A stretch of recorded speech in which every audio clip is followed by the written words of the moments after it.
School लगता है हमारा। कितने बजे आते हो आप स्कूल में? हमारा स्कूल कितने बजे लगता है? 8 बजे। और घर से जैसे चलते हो कितना समय पहले चलते हो आप लोग वहाँ से? देखिए हिसाब से चलोगे ना, जितना दूर घर है तो थोड़ा जल्दी चलोगे, पास में है थोड़ा लेट चलोगे, तो 8 बजे पहुँचने के हिसाब से निकलोगे घर से, तो उसको समय बोलते हैं। समय देखना आता है सबको? घड़ी में समय देखना आता है सबको? तो आज हम वो सिखाते हैं आपको, ठीक है? ये देखो क्या है, ये घड़ी है। इसमें ये 2 सुइयां दिखा रखी है। ये है जो घंटों को बताती है, घंटों के बारे में बताती है कि कितने बजे हैं। और ये मिनटों की सुई है, इससे मिनट का पता चलता है कितने मिनट हो गए। जब ये चलती है, ये यहाँ कितने पे, अब कितने बजे हुए इसमें? क्योंकि ये जो जितने पे ये घंटे वाली सुई होती है वो पूरा टाइम होता है, और ये मिनट के बारे में बताता है। अगर ये यहाँ चली जाए ऐसे, 2:05 क्योंकि ये जो बड़े वाली सुई है ये मिनटों के बारे में बता रही है, तो यहाँ 5 मिनट हो गए। और 2 से थोड़ा सा आगे है, इसका मतलब क्या है, 2 से आगे निकल चुकी है। वो कितना आगे है? ये 5 मिनट। तो क्या समय होगा? 2:05। अब भैया अगर ये सुई यहाँ चली जाए ऐसे,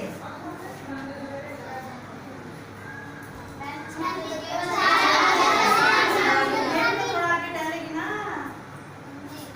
ये यहाँ, ये 6 से थोड़ा सा, ये यहाँ होती है मिनट। 1 2 3 4 5 है ना, 5 काम करेंगे ना सबके अंदर, तो ये 5 मिनट का समय अंदर है। तो ये जितने में ये बड़े वाली सुई है उतने मिनट, और ये जितने से आगे थोड़ा सा निकली हुई है उतने ही, 6 से आगे तो 6 बज चुके हैं, और कितने ऊपर है? ये 15 मिनट। तो समय क्या हुआ? 6 इकाई, दहाई और सैकड़े की जानकारी लेंगे, मालूम है ना? ठीक है। तो इकाई कहाँ तक होती है? 9 तक। 9 तक के अंकों को क्या बोलते हैं? इकाई। और 9 से आगे मान लिया 9 चीजें हैं, उसमें एक और चीज मिला देते हैं, 10 बन गई। तो 10 की क्या बोलते हैं? 10 को दहाई। 10 से दहाई शुरू हो जाती है। तो ये क्या है? क्या है ये? 6 इकाई। क्या है ये? 6 इकाई। और ये क्या है भाई? कितनी दहाइयां हैं ये? 5। कितनी दहाइयां हैं? 5। और इसमें हमें ये एक इकाई और जोड़ देते हैं। तो जोड़ने में क्या करते हैं? इकाई में ही इकाई जुड़ेगी ना, ठीक है? जैसे मान लिया ये ग्रुप बनाते हैं हम, ये एक जैसी वस्तुएं हैं, एक जैसी वस्तुओं को ऐसे इकट्ठा कर लेते हैं। 1 2 3 4 5 6 7 9, ये 9 तक तो इकाई रहती है। अब इसमें जब एक और अंक जुड़ जाता है तो 10 बन गए। तो 10 की क्या बन गई है? एक दहाई बन गई। क्या बन गई है? एक दहाई। ठीक है, इसका एक बंडल बन जाता है, इसको बोलते हैं एक दहाई। और इसमें एक और जुड़ जाती है तो वस्तु, ये तो दहाई का तो एक बंडल बन गया, और ये अकेली है, इकाई है, तो इसका क्या बोलेंगे? एक इकाई और एक दहाई। तो क्या बोलेंगे इसको? 10 और 1 11। कितने बन जाते हैं वो? 10 और 1 11। क्योंकि दहाई कितने की है? 10 की है। 10 की एक दहाई है, एक दहाई और एक इकाई। तो कितने बन गए ये? 11। अलग अलग बन गए, ये एक दहाई और एक इकाई है। ऐसे ही फिर ये है, इसमें कितनी दहाइयां हैं? 3 दहाइयां हैं। इसमें हम ये जोड़ देते हैं, ये जोड़ देते हैं, तो इकाई के ऊपर जुड़ेगी ना ये? ऐसे। तो कितनी इकाइयां? ये दहाइयां कितनी बन गई? 3। और इकाइयां कितनी है इसमें? 9। 30 और 9 39। कितना बन गया? 39।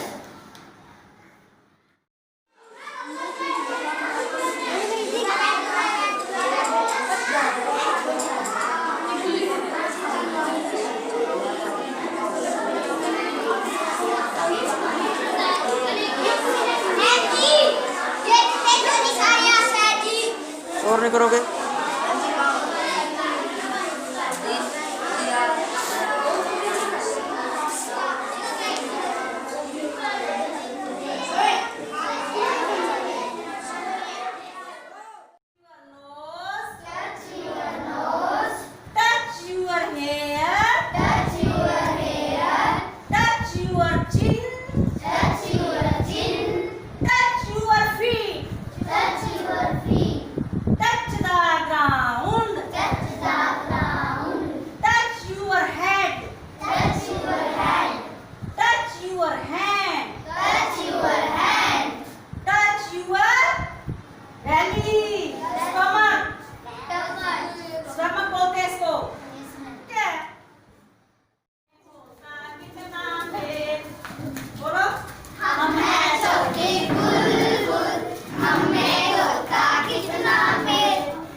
क्या नंबर है मैडम? आज ये पहले आए हैं मैडम सुमनलता जी ने काफी कुछ शिक्षा के बारे में बताया है कि कैसे 1990-92 के दौर में जो राजस्थान की शिक्षा थी, बहुत लड़कियों पे खास तौर पर लड़कियों का जो शिक्षा का स्तर था बहुत ही नीचे था। तो उसको शिक्षा को बढ़ावा देने के लिए स्वीडिश इंटरनेशनल डेवलपमेंट एजेंसी ने भारत सरकार और राजस्थान सरकार के साथ मिलकर कुछ प्रोजेक्ट तैयार किए, जिनमें से शिक्षा कर्मी प्रोजेक्ट था एक, जिसके बारे में सुमनलता मैडम ने बताया है। तो ऐसा ही उसी से मिलता जाता उसी समय के दौर में एक और प्रोजेक्ट था जिसका नाम था लोक जुम्बिश। लोक जुम्बिश, लोक मैंने लोगों का और जुम्बिश होती है हलचल, उर्दू का शब्द है ये लोक जुम्बिश मतलब जन आंदोलन। तो ऐसा आंदोलन राजेश जी ने जैसे बताया था कि जिसका मुद्दा उसकी लड़ाई और जिसकी लड़ाई उसकी अगुवाई। तो अगर जिसका मुद्दा होगा वो लड़ेगा, जिसको लड़ना उसी को, तो जो अगुवाई करेगा उसको पता है कि तुम्हें क्या चाहिए। इसीलिए लोगों का आंदोलन ये अपनी शिक्षा के लिए आंदोलन चलाया गया। तो इसका मेन मकसद राजस्थान में प्राइमरी शिक्षा को सार्वभौमिक करना था। और इसका जो वित्त का जो रखा गया था, इसका पैटर्न ये था कि 3, 2 और 1 के अनुपात में। स्वीडिश सरकार है जो 3 अनुपात में देगी जो वित्त है, और भारत सरकार 2 के अनुपात में और 1 अनुपात राजस्थान सरकार का होगा। तो इसी प्रकार से इसको आगे प्रबंधन किया गया, इसका कैसे इसकी प्रबंधन प्रणाली बनाई जाए। तो जैसे विकेंद्रीकृत के विपरीत प्रक्रिया की, जैसे बाकी इनमें दिखाया गया है ऊपर से शुरू किया जाता है, लेकिन इसमें ऐसा नहीं था। वहीं की लोगों को जोड़ के जो वहां थे उनसे शुरू करके पंचायत से, मान लिया गांव की समस्या है, कोई दूर दराज के इलाकों की समस्या है, तो उसी हिसाब से उनको जोड़ के किया गया था। पहले ग्राम पंचायत को दिया गया, उसके साथ लोगों के समूह बनाए गए, महिलाओं के समूह बनाए गए, उनके जो भी जैसे वो एक प्रबंधन प्रणाली तैयार की गई उनके साथ। फिर उसको कार्य प्रणाली तक ले जाने के लिए उनको क्लस्टर स्तर पे जोड़ा गया। पहले ग्रामीण स्तर पे लिया गया, फिर क्लस्टर स्तर पे लिया गया, फिर ब्लॉक स्तर पे।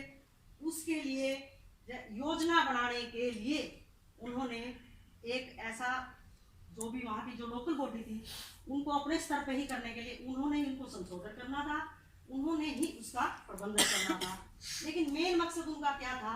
शिक्षा का विस्तार करना, शिक्षा के न्यूनतम स्तर तक तो उनको लेके जाना ही जाना था कि बच्चों को जो लेवल रखा गया था उस तक तो वो किसी तरह पहुंचे। अल्पसंख्यक बच्चों के लिए था कि अल्पसंख्यक बच्चे जो दूर दराज इलाकों में, क्यों ज्यादातर वहाँ आदिवासी एरिया है, तो आदिवासी बच्चों के लिए इसमें शिक्षा उनको सभी को मिले। अनौपचारिक शिक्षा पर बल दिया गया। और सबसे ज्यादा जरूरी था भी जो विकलांग बच्चे थे ना, उनके लिए अलग से उनका विकास किया जाए, उनको पढ़ाई में आगे लाया जाए, उनका विकास किया जाए। उसके लिए दूर दूर के इलाकों में आसपास स्कूल की बिल्डिंग्स भी नहीं थी या फिर टूटी फूटी थी, तो उनके लिए स्कूल्स तैयार करवाना, उनकी टूटी फूटी मुरम्मत करवाना, या जैसे टॉयलेट वगैरह की व्यवस्था करवाना। कई जगह पे ऐसा था टॉयलेट की व्यवस्था भी नहीं, और न ही कई जगह पे तो उन्होंने व्यवस्था के लिए पानी की व्यवस्था नहीं थी, उनसे भी मना कर दिया था, इसलिए सभी जगह टॉयलेट्स भी नहीं बना सके थे। इसीलिए इन समस्याओं से जूझ रहे थे जो भी, इसलिए लोकल बॉडी को इसीलिए इसमें शामिल किया गया था, क्योंकि उनकी समस्याओं का लोग जो वहां रहते हैं उन्हीं को पता होता है, तो कैसे उनका वो करना है, उन सबके लोगों के समूह के साथ आंदोलन चलाया गया था। इसका मेन मकसद प्राथमिक शिक्षा को ऊपर लेकर ही जाना था। तो इसके आगे फिर